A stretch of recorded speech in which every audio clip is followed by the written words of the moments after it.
Hello, and welcome to episode number 2 of the Maker Manager Money podcast, a podcast about entrepreneurs, business owners, and business leaders. From startups to stay-ups, diving into the stories behind entrepreneurship and the work it takes to go from maker to manager to money.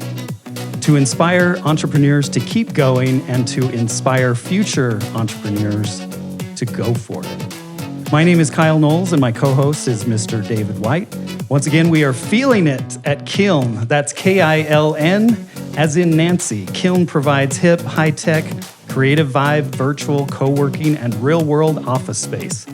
Kiln's flex office communities are handcrafted and programmed to elevate lifestyle and performance. Dave, let's do this. All right. How are you doing tonight? I love it. I'm here, and I am happy to be here tonight. This is good stuff.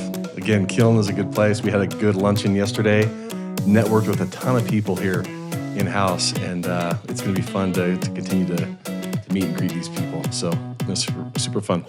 Awesome. Our guest tonight is Benoy Tamang. Benoy is a 30-year technology executive skilled in strategy and sculpting high-performance teams, a 7-times entrepreneur with multiple multi-million-dollar exits, and an experienced executive coach with a marketing focus. I met Benoy back in 2000 party over, out of time. That's 1999, before the iPhone, Instagram, Teslas, and TikTok. So I've known Benoy with respect and admiration for almost 2.5 decades.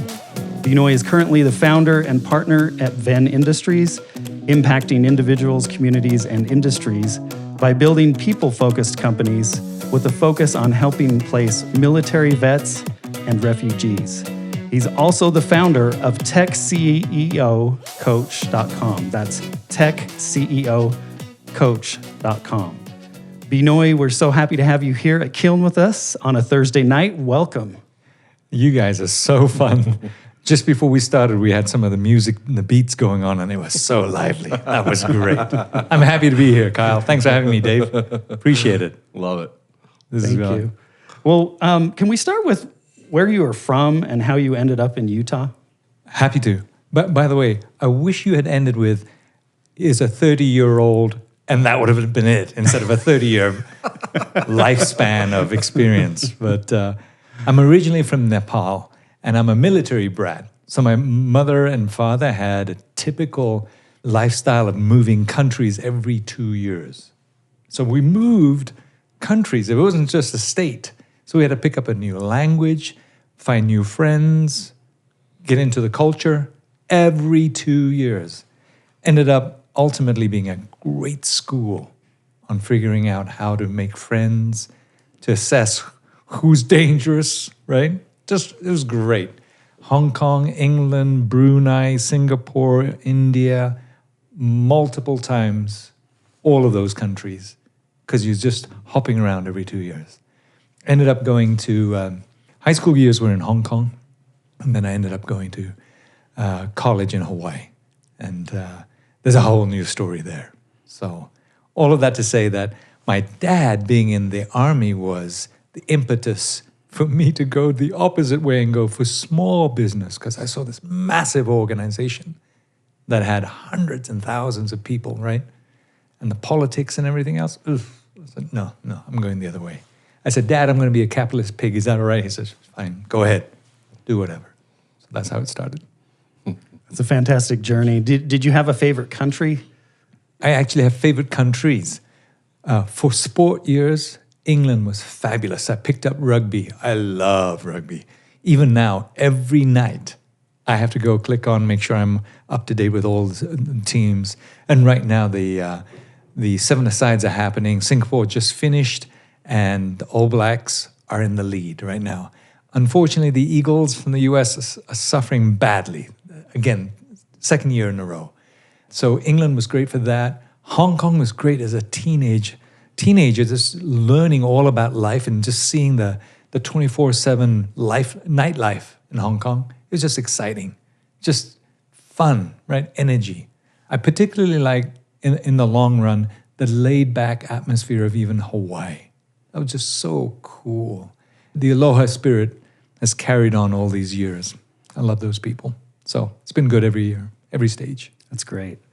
We'd love to hear your career journey from working for others to working for yourself, because that kind of came, in your late 30s after working for others for a couple of decades, or how did that materialize? You've been watching. Yes, that's exactly. I was 38 years old when I started off on my own, and we had just had our 5th baby, and people were saying, well, are you nuts?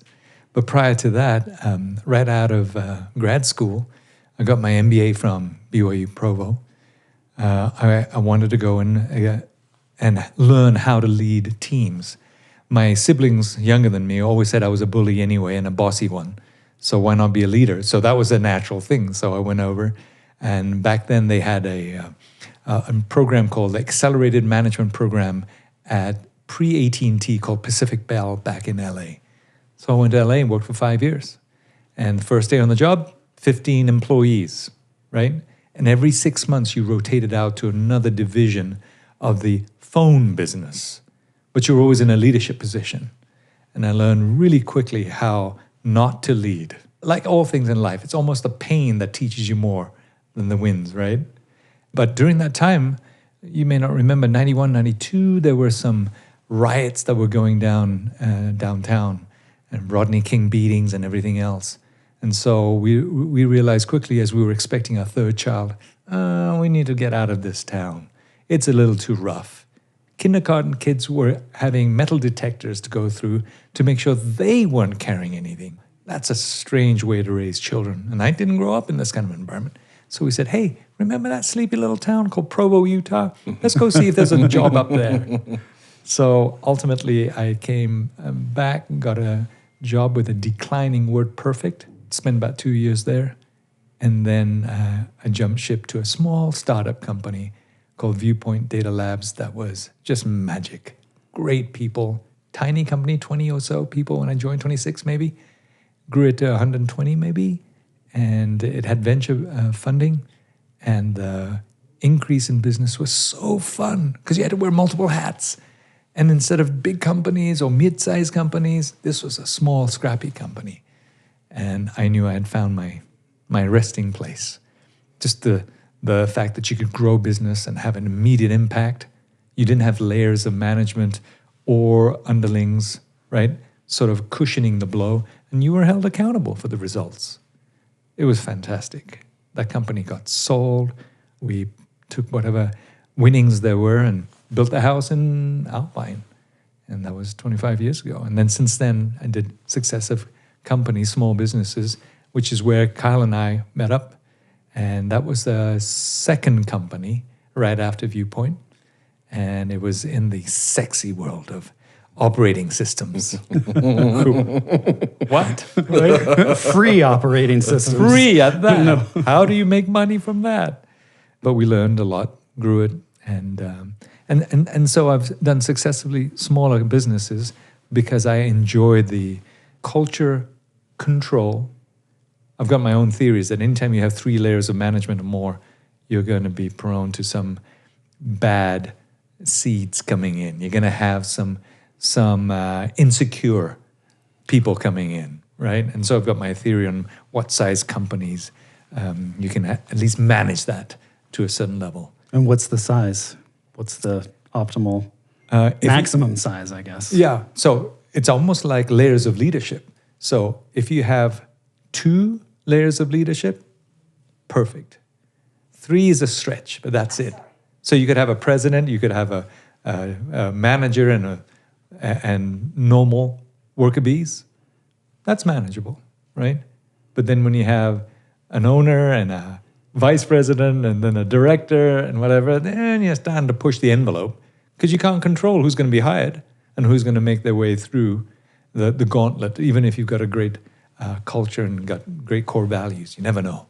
So anyway, long story short, you realize how to kind of manage that. You can't avoid it, but you can manage it. And size is one way to do it. So anyway, I ended up starting a couple of companies, and then I did have a stint with a local company here. They just changed the name from eFile Cabinet to Rever, I think. And so I ended up as the CMO and then the CEO. And then 6-7 years ago, I took off. And I said, I'm going to help all of these CEOs do a greater job after all the pain I've struggled through.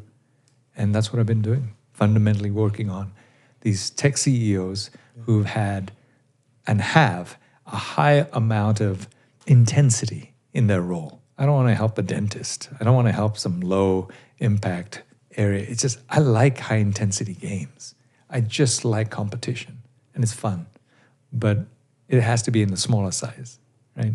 No point in helping a big company. Not only do I not have the experience, but it's not as fun. So I play in the startup, anything under 500 employees kind of a space. That's nothing against dentists. Nothing against dentists. My friends who are dentists, please excuse my analogy. But you're looking at the same mouth after mouth after mouth after mouth every day. Great. I don't think I'd want to go to an intense dentist. It's intense enough when I go in there. He's already holding equipment that's pretty intense. So anyway, I just shortened it to say, there's so many other topics we can talk about, but that journey was big, medium, small. And I love it. Tell us a little bit more about Venn Impact. Yeah. So I got to tell you a story first. It shows you why I did what I still do. A long time ago, I was on vacation with mom and dad. I was maybe 11. I remember this distinctly. And we were vacationing in a very, very remote and very old colonial part of India called Darjeeling. And mom and dad have family there. And I noticed that dad was all dressed up, dapper. He had like a Burberry's overcoat with a cravat, tie, the whole works. I said, "Ooh, Dad, looking spiffy. How come you don't dress like that when we're at the base?" In that case, could have been England, could have been Hong Kong, could have been Singapore. He looked at me and goes, "Son, don't you understand?" I said, "What?" "Don't you understand I can't dress like that amongst my British peers?" I said, got it, Dad. And I knew immediately what he meant. And based on, now remember, I'm an old guy. Back then, like you said, pre-internet, everything was, and everything still continues to be a level of pecking order, if you haven't already seen that, right? And particularly, and I owe all of my success to my British education, but along with the British influence also comes the accompanying negatives. And in that case, the soldiers who aren't white are beneath us. So even if they can afford it, they better not be anything comparable to us. And so in the unspoken order of things, Dad knew that he had to have a step behind, a head lower, sort of a position in the social rank. And he said, "Son, don't you understand? I cannot dress like this." And I knew immediately what he meant. And I've always been the one who always took care of the underdogs and whatever. And in me was an unconscious belief system that said, don't ever be bullied. And if you have to bully the bullies, which ultimately is an oxymoron, right? And so back in Hong Kong, we were driving in the military Land Rovers, just Dad and I was about 14. And all of a sudden we saw a crowd of angry Hong Kong locals in a melee almost fighting.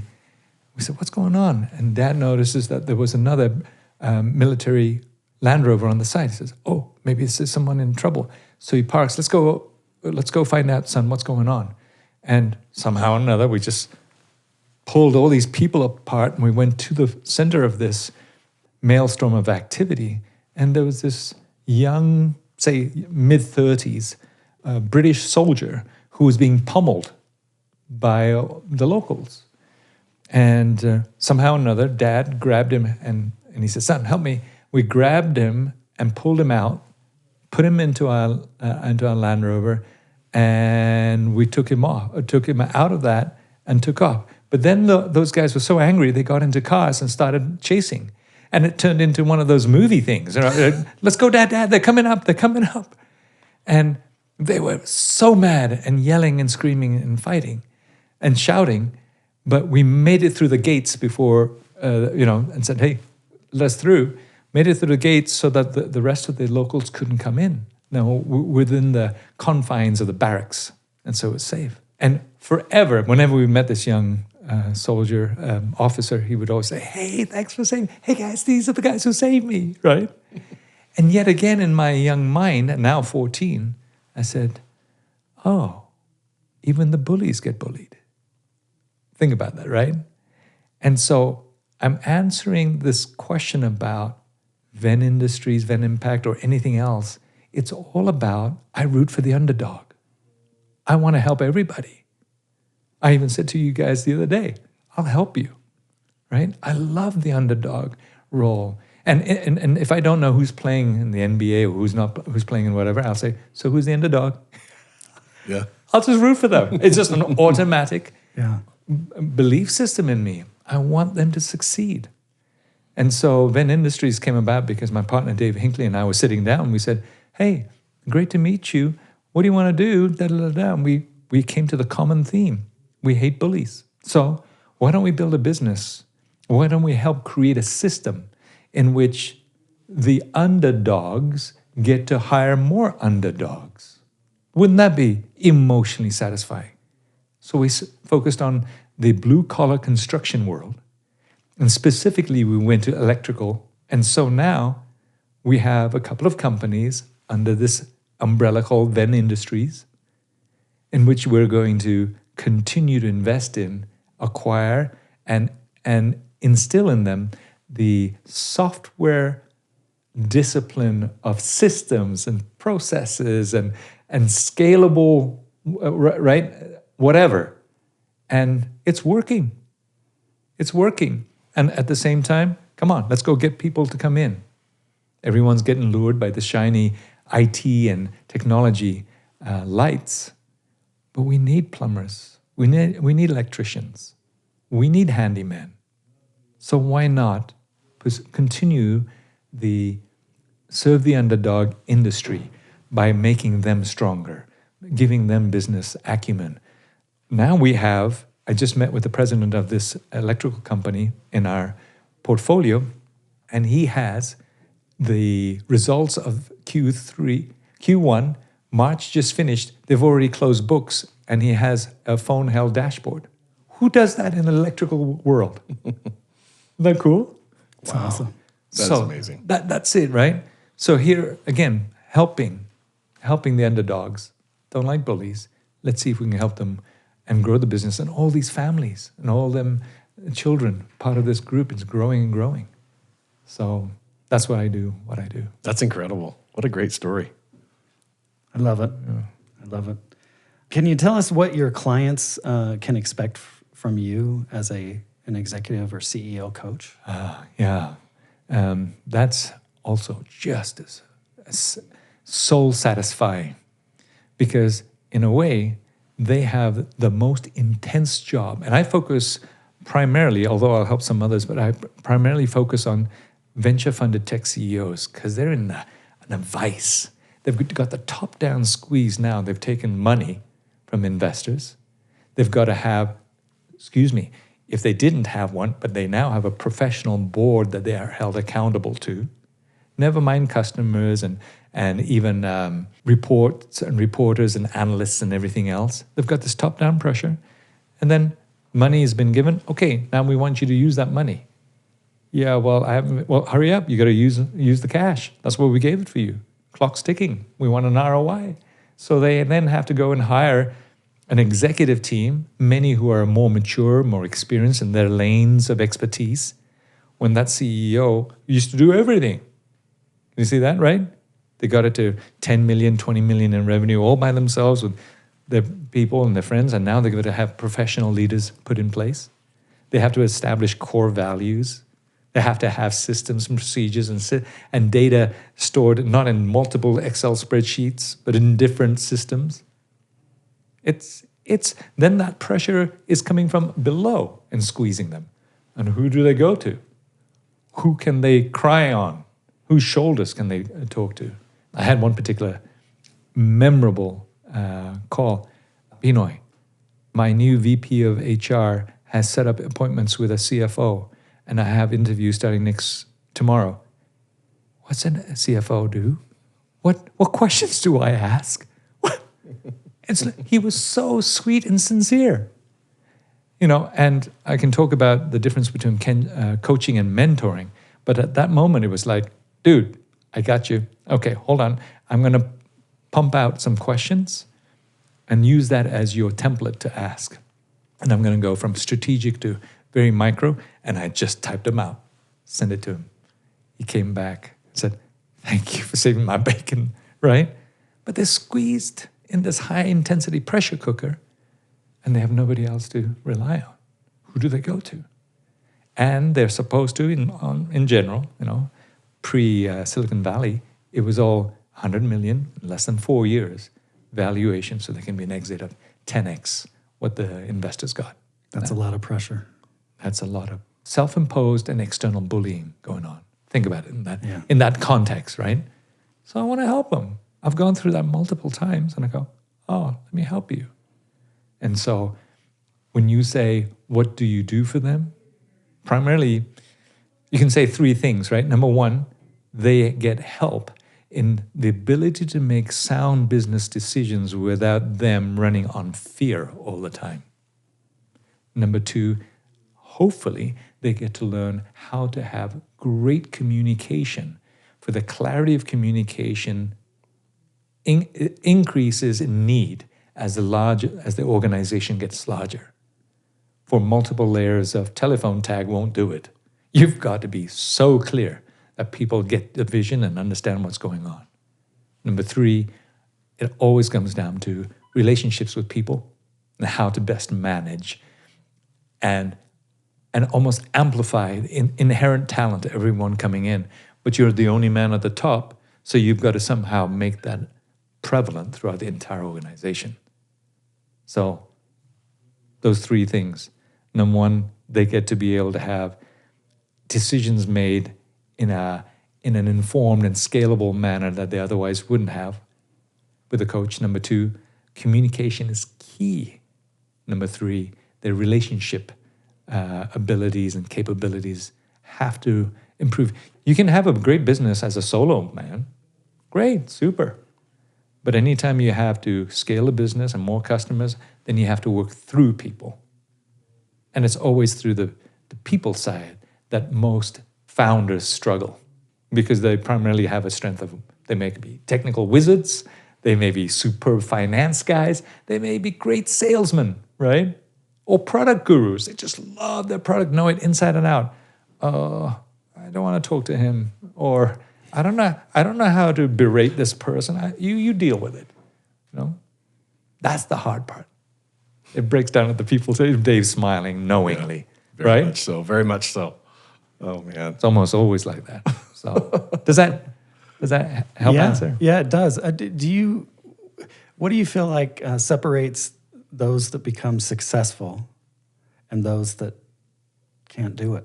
Is it a personality thing? Is it work ethic? What separates those who can navigate through that with you and those that maybe call it quits, or someone else is hired, or they just can't make it happen? Almost every one of the CEOs, I never have to ask them to work hard. So effort is not the key, right? Nobody gets to that stage by being a sloth. The effort is not an issue there. In fact, let me tell you my formula for effectiveness, which is where you're going, right? How can a CEO improve, be effective? Here's my formula, okay? It's a theoretical construct. Number one, you can be more effective if you put more effort. Think of it as a effort times the next element is specialty.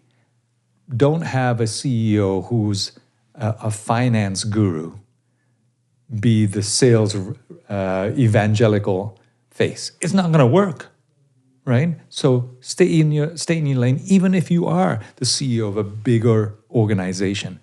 Stay in your lane, and the more you specialize in that, the more effectiveness. And then the last multiplier is training or specializing and getting more and more capable in whatever aspect: training, specialty and the gifts, and effort multiplied together, divided by what I'm calling unconscious incompetence. This denominator, and you know the math formula, if anything below there in this theoretical construct is more than 1, oops, right? If there was a way to measure unconscious incompetence and the number was a 3, oh my, it doesn't matter what you do up top, you're dead, right? Yeah. So, and I've worked with so many people, I'll say, so how did the pounding of that boardroom table go with all of you VPs? How did it work out for you? Invariably, they shake their head. Didn't. They clammed up. No one spoke. Oh, really? I wonder why. Right? In that moment, all of the work, all of the preparation was completely nuked by the unconscious incompetence that emerged. So stay with me. So to answer your question, what makes an individual, a CEO, improve better than others? Self-awareness. Self-awareness. And here's the hard part. Number 2, the ability to convert that effort that they've always, I can do this, I can do 25 hours a day, all of that, to really working on themselves, where no one can see the effort. No one can tally the FaceTime, or look, the light's still on in the CEO's office. The hard part is to do the work in the quiet moments, in the moments when you're just raging. It's effort focused on that, along with the awareness. Oh, I'm doing it again. I'm gonna go Hulk. I'm gonna go green, right? So you guys are laughing because you know this is real. We've all seen that guy. Yeah, we've all been that guy. Yeah, we've all been say that. So for sure. Yeah, right? We're looking in the mirror, but ultimately the journey is so rewarding when what used to be micromanagement, everything has to go through that singular person. You see where this is going, right? To, oh, I can take vacations and really, really unplug. I just met with the very president of the electrical company. He just came back from a couple of days off for spring break. And I said, how'd it go, Mike? He said, it was great. I'm planning another one soon. I said, yes. And he used to have what he called the blanket of death before we entered into his domain.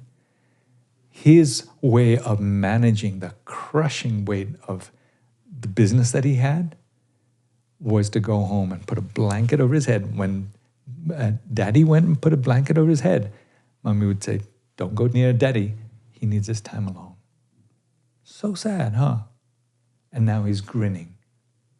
And his numbers in the 2.5 years, it'll be 3 years, went from 3 million in that first time that we met him. We're doing 3 million a quarter in just that short time. And this year is going to be even bigger. And profit being maybe profitable, we're at about 10% and trying to push it. And he's doing it effortlessly. He can take vacations. And he's a good man.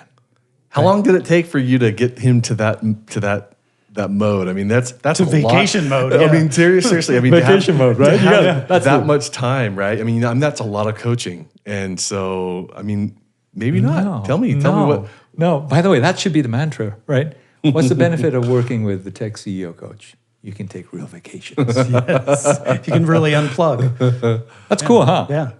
That's a good one. Thank you. Yeah. We're coming up with some taglines on the spot right here for you. I love it. Dave, there are 2 elements to that. Every individual has their own rate of increase, their rate of improvement, right? And so if everyone was lined up and they had the same sort of DNA and personality and chemistry, I'm sure they could all do that in a similar rate of incline, velocity. What I have noticed, though, is behavior change takes longer than a 2-week stint or a 5-week stint. Behavioral change requires sustained effort and a recorrection. So I guess the accurate answer to that is, Dave, I don't have engagements less than a 12-month, 1-year engagement minimum because I have to help. And after a while, they're self-correcting, self-healing, self-improving. My longest client has been over 4 years. I average 2+ because this is a high-intensity game. And in the case of the tech CEOs who've been venture funded, their dynamics change because they're growing so exponentially fast that it's not okay, you're done, bye, sayonara. There's a new mountain over the next mountain. Now, I have helped other companies, of course, other industries that don't have the same pressure. And there it can be a little less intimidating. The improvements can be sustained for a longer period of time because the environment doesn't change as quickly. So does that help? Oh, of course, yeah. And I've done some coaching or paid for some career coaching myself, and after a while I crave it, right? And I need because they start giving me results. I'm like, oh my gosh, what they said to me actually works, and so I want to go back. And so I can only imagine your clients, and that's why they're at least 12 months, at least a year, right? Yeah. Because you start to see those improvements at that mark. When you have to have, and I mean it when you have to have almost a mock simulation. We play simulations. Okay, so you're going to talk to that board member about what? Okay, let's just go through this. Let's just figure this out, right? And so we actually role play. We have to go through that. And later on, they won't need it. But once they get that practice going and the flywheel keeps moving, then it's easier. They get it. Oh, yeah, based on that, okay, got it, right? And they're not alone. They're not alone. They don't feel alone. And you know this, anything at work is severely affected by home life. So I always say, hey, I'm happy to help you. But if you're going to say we're only going to talk about work, I'm not taking you on. What you do outside of work affects you here. So if you're game, I need to interview your partner. And if you have some certain goals, and the goals even includes being a better human and a better dad or a better mother, then how do we know it's working unless I get to do a 360 on your oldest child and your spouse? We go there because we want long-term gains. We want long-term behavioral improvements for the right reasons. I'm sure it's always appreciated too on the back end. Oh, you should see the amount of texts that significant others send me. And he needs to do this, and blah, blah, blah, right? It's funny. It's funny. Oh, it's funny. I've got lots of stories. That's for another day. So you work hard, but you love it. It inspires you, but you play hard too, right? And I'm dying to ask the question. You play on Everest. Tell us about your expeditions in Everest. Oh, that came out of nowhere. I was visiting family members in Nepal, and a distant relative, family name, we call him Bobby. Bobby says, hey, why don't you come and go on one of our trips? I said, I don't like camping. I don't like anything that has a hard ground. If there's no mint on my pillow and the down isn't, X many layers of whatever Egyptian cotton, I'm not going to do it. Come on, let's go. So I brought some friends with me and I got hooked. I have 5 children and 3 of them have gone with me one at a time. And some of the girls didn't want to go. One girl did. It's just fantastic because it's a chance to also unplug. And back then when I started, there was less internet everywhere. Now you can get Wi-Fi signals anywhere near the top. It's ridiculous. But it's such a fantastic experience, and especially when you take a loved one with you, right? It's like if you love Disneyland and you know somebody that wants to go and has never gone, let me take you, right? There's so much excitement. Come on. Let's look over there. Look who's over there. That kind of excitement is why going to base camp, just base camp Everest, is so fun. And I've taken hordes of neighbors and friends and whatever. And as you know, there's an old formula that says if you really, really want a tight family, a beautiful family, go camping. Why? Because something bad will happen. Something bad's going to happen. And when that happens repeatedly, stub toe, a cut, cold weather, rained on all in the tent, whatever, the family has to coalesce and help each other against an external foe. And when they do that, the family learns to lean on each other, to trust each other, to follow mommy and daddy's advice. And ultimately, it just binds them together.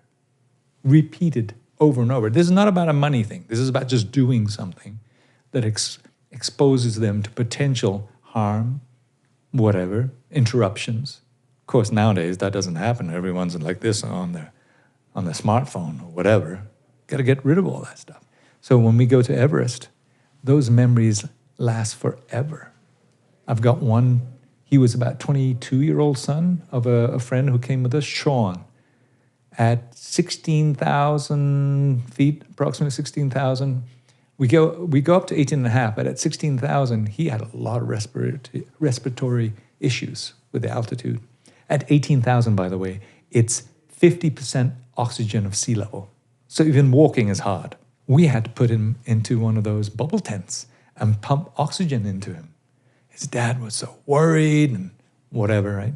Long story short, I helped out this and this, and now Dad, Jerry, is forever grateful that we did something for his son against the adversary, which happens to be high altitude. Can you see that? Tight binding. Another friend of mine in Alpine, Hunt, who's been mayor of Alpine twice helicoptered out. He had a blood oxygen level of less than 30% at one time, and he was in my tent. And couldn't get him up. He was making so much noise throughout the night, I was getting irritated at him. But he was having difficulty breathing. I just thought he was just snoring like a bear. It was horrible. In the end, the porters, by the way, little side tidbit, everyone hears about Sherpas taking you up at the Mount Everest, right? Sherpa is their last name. So my friend, relative Bobby, he only hires Tamangs. People from the Tamang villages. So the Tamangs took Hunt, strapped him on his back, and Bobby told me, go ahead, go down to Fariche where there is a little a medical unit.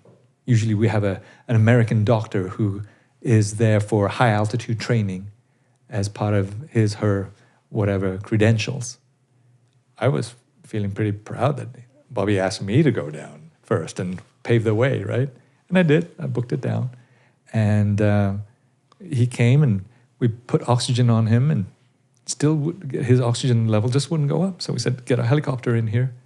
And we got him a helicopter. And when the helicopter pilot landed, I noticed, I looked in, sure enough, helicopter pilot also had oxygen up his nose, right? Got to make sure that the evacuation rescuer doesn't have any issues. And he went down. As soon as he went down, overnight in Kathmandu, which is about 5,000 feet, same as here, he was fine. He took off on a low altitude, different experience. So many stories. I have so many stories of what's going on up there. And you get to be tight with the people because there's always something that goes wrong. And it's fine, but always something that goes wrong.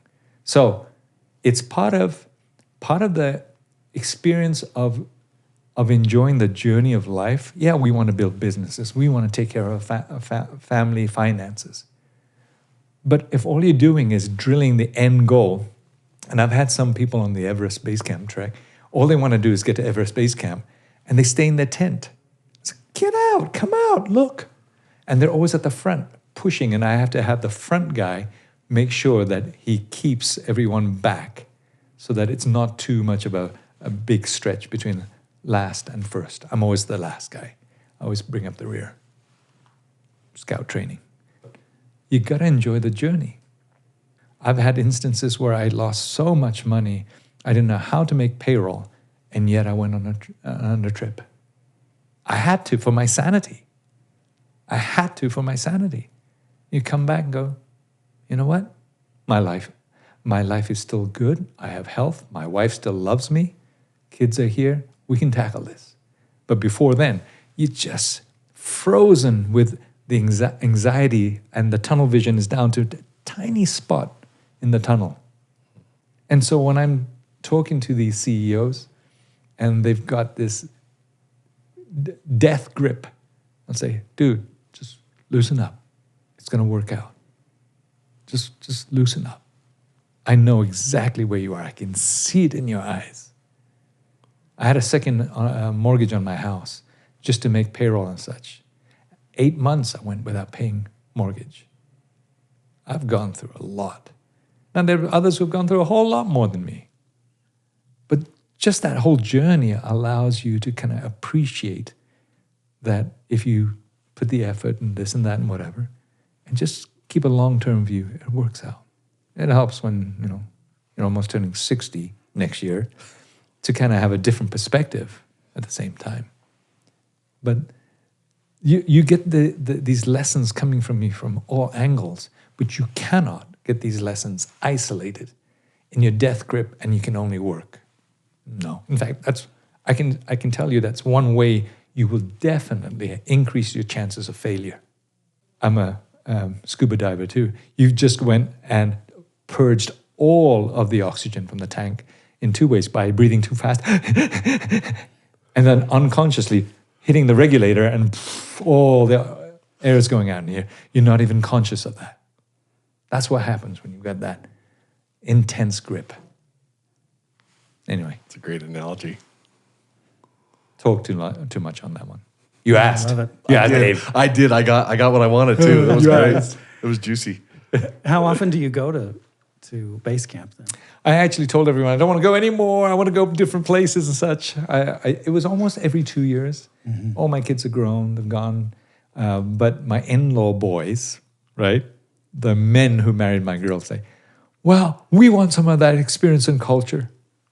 So there may be one more left in me. So how many times? 20 or no, it was 5. 15? 5. Just 5. Okay. That's a lot. That's a lot. And what's the elevation of base camp? 17,600. Wow. But base camp, you cannot see Everest because there's a mountain in the way in terms of the trajectory and you have to go back out, climb another little hill at 8 to 18.5 to see straight across and look up. And do you do that when you go, or Mm-hmm. so you go a little beyond the base camp? Yeah. We have to if you want to see the sights. So, and I can tell you stories about the last trip too, but then we're going to run out of time, right? You got to do it. I'll tell you right now, some of the other ways that I am enjoying life, regardless of intensity of work, financial situation, whatever. Kyle knows I love to play guitar. So I've had a band forever. I just got back 3 weeks ago. I was working on my tan, Dave, from Costa Rica, where my good buddy and he has a home there. We surf in the morning. We do our calls and remote Zoom meetings and coaching. And in the evenings, there's a restaurant that they love us, and we play in the evenings.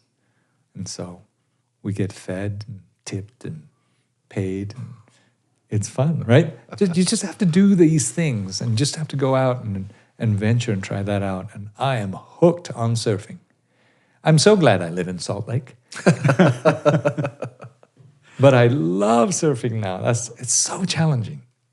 It's a new, I got to go tackle that. So always growing. What's the best piece of advice you've ever been given? I know exactly. There are many people who've given me many, but for business related, Dr. Chen. Dr. Chen and Mrs. Chen drove up to church in his and her convertible Rolls-Royce 2-door, not 4-door, separately. And I was, 25, about to have a second kid. And I just gawked at them going, what the heck is going on? And I wanted to do my own startup. I wanted to start things up. And this was when I was at Pacific Bell, pre-AT&T. And I said, excuse me, can I see you at your office? I'd like to ask you some questions about how you got to where you are. So I went to Dr. Chen's office. It was in Torrance, California. That's where we were back then. And I said, I peppered him with tons of questions. Where did you stop? What was going on? He was so poor with his wife that they used to go to the dumpsters to pick out used furniture and things just so that they had some place to have in their apartment, student apartment. And he went into pharmaceuticals and he started formulating stuff that ultimately got to sell. As I kept peppering, he said, no. I said, okay, what advice do you have for me? I've never forgotten. He says, you have asked me lots of questions about how to start a business and the strengths and the weaknesses and this and that and whatever. I'm not going to answer any more questions of yours. My only recommendation is go start one. And along the journey, as I've now started quite a few, he was right. There's no other way around it. You cannot intellectually read about it. You cannot watch or listen to podcasts. You just got to do it. And so when I was 38 years old and I said, I'm going to start this from scratch, right? And everyone thought I was bonkers. I was bonkers, but I was the only way to start. There was no other way to learn. And it was with our good friend Chris Cottle. We started a business that did direct mailing into the homes of 50 and older, really old people, 50 and older, who were ill health, used their credit cards to get supplements. And so we created a direct mail, health-based newsletter that provided great advice and great health benefits of eating right and this supplements. And then the back-end offer was, hey, we've got this, bromelain, which is from pineapple, as an extract that helps you reduce inflammation. So we started to sell supplements as the back end to the front newsletter. We learned tons. We were actually able to sell it for a neutral, no loss. Didn't make much money, but it was, at least we didn't suffer. But that was my first stint at 38. And I had my children in my garage and we were stuffing envelopes with newsletters and we had two little tables. Even then, I don't think we had Costco that we would use. It was fun, right? We had to do it. The kids were involved. So for business, the best advice was just do it. Just do it. And then you will learn. And then Dr. Chen was right. There's no other way but to do it.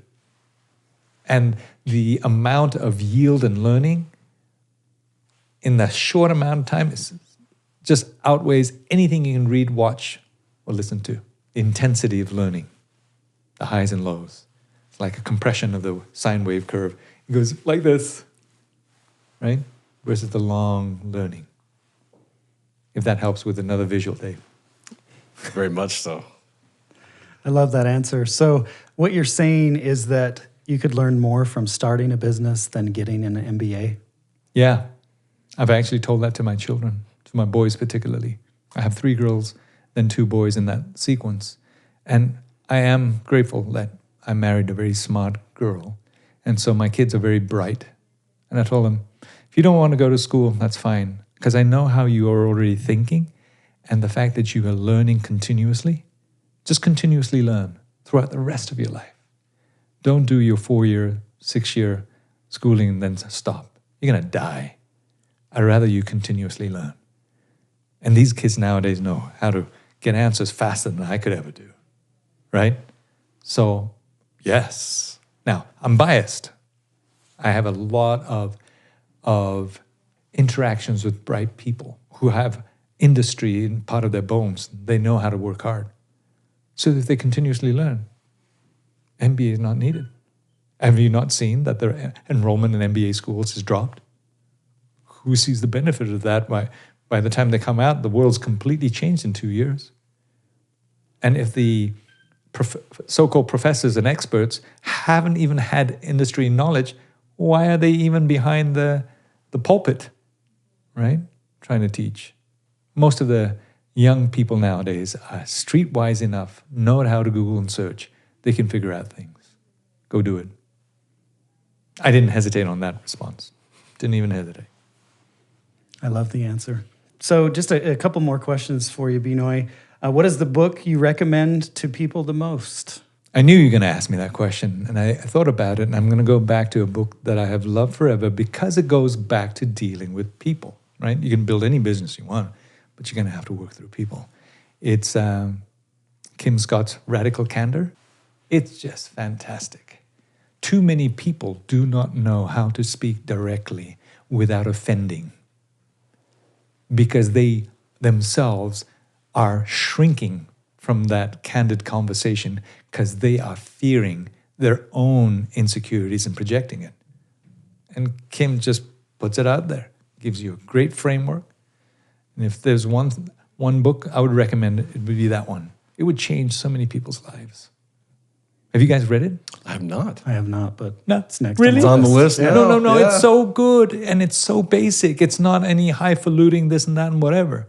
It's practical, and that's another side of me. Just practical. It's fantastic. I couldn't endorse it more. Because in the end, it could be, how to do cash flow, this and that, and money. No, it's about human interactions. Radical Candor. Kim Scott. It's on Two the thumbs list. up. It's on the list. 2 thumbs up. What's something that most people don't know about you?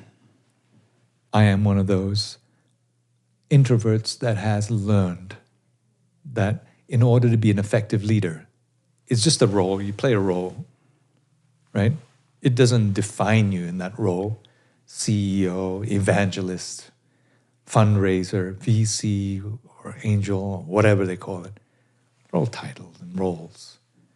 But when Angela and I go on vacation and we still love physical books, we just take our books with us. And I'm a morning person, so I get my exercise done. And she gets up later after breakfast.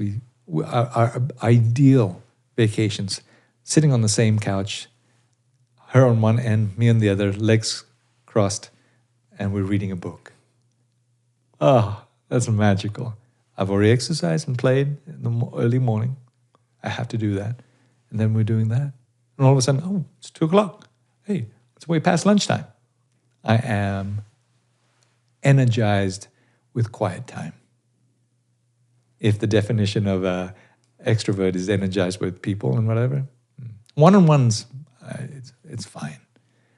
But otherwise, being with lots of people all the time, I need to recharge. Bye, guys. See ya. And there are a lot of introverts who've built businesses, and I've found them. And it's great. It's a role. It's a role. And you remember when we were in the same company, I would stand up in front of people and talk to everybody to clarify and clear and use very simple words. And it seemed to work. And then afterwards, done. It was needed for that time. I wanted them to understand, caring enough to put that extra effort in, knowing that it was a little bit more of a drain than a normal activity, but that's fine. So that doesn't surprise you, right? It does. Does it? A little bit, yeah. Really? No. Yeah. I think it would surprise most people because I think there's the thought that leading companies, starting companies, you have to be extremely extroverted. And I think there's that fear out there of taking the chance, right? And putting themselves out there. And so I think you're a great example of that. Yeah. And so you said something that was very important. You said the fear that you're putting yourself out there, you're putting yourself at risk. That fear is prevalent in an extrovert and an introvert. And I particularly use the definition of energy suck as one way to define, right? Whether you are an introvert or an extrovert. They all experience it. And I've worked with plenty of extroverts. They all experience it. That business risk, that what if it doesn't work out? Everyone feels, right? Just because they're a backslapping, gregarious person doesn't negate their own internal fears and worries. It just seems different to an introvert when they're looking at them because the introvert's projecting their own story. right? Right. The extrovert can have the same issues, but they're so happy in front of people that they subordinate that fear. And it doesn't show. Even if they have it, it doesn't show.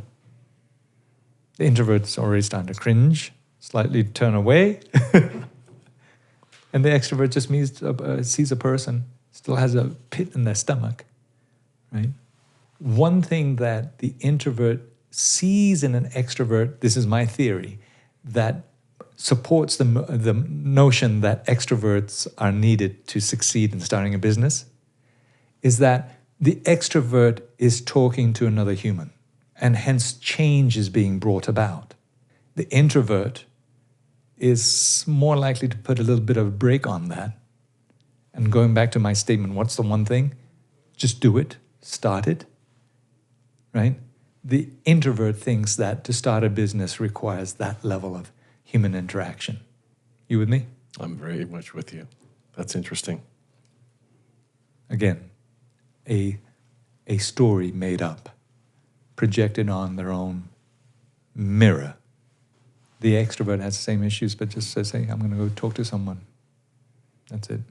They make it look easy. That's it. To us, they make it look easy, but they're suffering the same. They may not be even talking about business because they're just having a laugh. But for us, they make it look easy. He's making a sale. I hate him, right? You know that happens. Yeah. You know that happens. Yes, that's something that people don't figure out.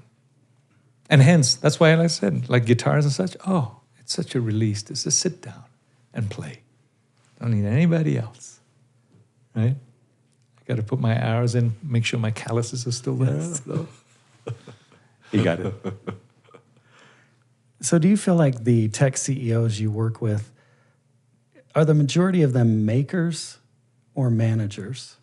Or do you find some that can do both well? Are they usually one or the other, and is there a benefit to being one over the other? That's a really good question. I would say, surprisingly, that the majority of them are going to go in an even split. It doesn't make sense when I say majority, but I'm actually thinking of if they're a maker, they're producing the widgets. Mm-hmm. Manager, they're managing the people making the widgets and whatever.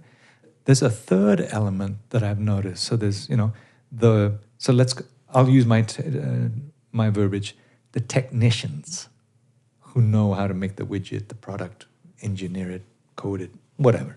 They could even be a plumber or whatever. And then there are those who already are directing people to do this and that and whatever.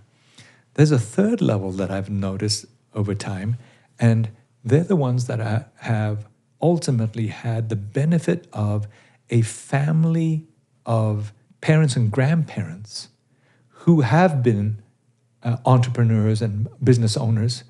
And so they don't know anything but, I'm just going to be doing my own thing. It's been surprising. I ask every time, everyone that I meet, tell me about your parents and your grandparents. Tell me what they did for a living, both husband and wife. And there's a strong streak of people starting their own business because they came from a long line of risk takers. To them, they don't see them as risk takers. They just see that as a normal course of business. Well, let's just say the shrinking violet introvert says, I'm not going to do that. They just assume that's the way it is. It was remarkable. And they may not have any maker or manager trait. They just come with a mindset. I'm going to be doing my own thing, and I'm going to try this, and then I'm going to try that. This is my own research, and I've found that fascinating. And I'm sure there's lots of experts who've written books and things and done all of that, but I ask all the time. And that's why I said there's an even distribution amongst three ways to categorize it for me, because I ask. Now, the interesting thing for me is I also have this theory, right? If that's the case, so your dad's vocation will either keep you in that same ecosystem, it's going to attract you, or it's going to repel you. For me, it was a repelling motion. I don't want to be part of a large bureaucratic military organization with all those layers. Talk about layers. Private, corporal, lieutenant, lieutenant, senior lieutenant, right? Sergeant, Right. captain, major, and then there's layers of that, colonel, general. You get it. I was repelled. So in some cases, right, the vocation of your dad or line attracts or repels. And I took the repelling motion to do what I do now. Doesn't mean I'm better or anything. It's just I chose a different path.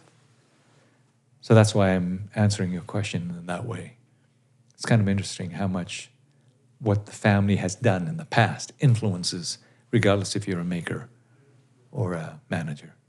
Yeah, I just see that someone that's a manager and then is put in that pressure cooker with a board and VC funding, having a harder time all of a sudden going into manager mode than someone that's more like, yeah, meetings all day, that's fine. Yeah. I can do that. Yeah. Everyone's got a different hurdle. Even if they say, I'll do meetings all day, but they completely botch the product. They completely botch what it takes to go deep into the rudimentary elements because they're superficially meeting. Their eyes are off the ball. Everyone's got their own hurdle. Just like I sensed what you were saying with a little nuance, you get to be really good at catching some of the unspoken or the word choices that actually infer something else is not being expressed. Does that make sense? Yeah. And that's what ultimately, I will tell you the ultimate goal that I have for each one of these CEOs is for them to be a coach as well. The coach role allows them not to be in the day-to-day minutia. It allows them to lead by letting them just be empowered. He sets a vision as a CEO, gets the right people in place, and then provides the support, infrastructure, resources, cash, whatever is needed. But the coach is hands off. Let him go. Monitor with dashboards and the guardrails. I, in fact, have 2 clients who are now mini coaching, helping some of my friends. And that's a win. Can you see that? That's a win. Yeah. And they're so happy because they're now at an elevated state. They're not in the day-to-day blanket of death world. They're so happy. And that's a sign for me. Okay, we've hit a level, an echelon of peace. I love it. We just have lightning round questions for you. Okay. It only take 30 seconds, but let's go through these. Favorite candy bar? Kit Kat. Favorite musical artist? So many.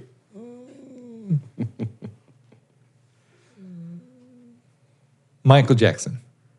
Favorite cereal? Cornflakes. Mac or PC? Mac. Google or Microsoft? Google. Dogs or cats? Dogs. Phantom or Les Mis? Phantom. Well done. Very well done. Well done in that I chose what you chose or that it was fast. You were fast. You came up with those pretty. The only one you struggled on was musical artists. But Yeah. there are a lot out there. You can see That'd why, be right? hard. Right? That'd I'm be like, hard. and it's just this. But you went with the king, you Yeah. know? went with the king. MJ popped into my head, and last year there was at the Sarah Shell in Orem, the top MJ impersonator from Vegas came. And I happened to have a good friend, Brian, who invited me because he had spare tickets, and we were in the front seats. Wow. And he made fun of us in his entire performance, but he was so good. And it brought back memories. And he was fantastic. Later on, I'll show you some of the videos that I took from there. Yeah. Thank you. Excellent. Thank Well, you. thank you so much for being here, and thank you for being generous with your time. I was inspired by the conversation. Literally thank you. inspired. So thank you for being here. Yes. I'm rooting for you. You know I will. Thank you. Thank you for having me. This has been fun. Easy. I told you it would be easy, and such a good thing you're doing, because right now you're doing it. You're doing it. The only way to learn. So Jump in. congrats. Thank Go you. feed in. Thanks, Benoy. See ya. Bye. Bye-bye.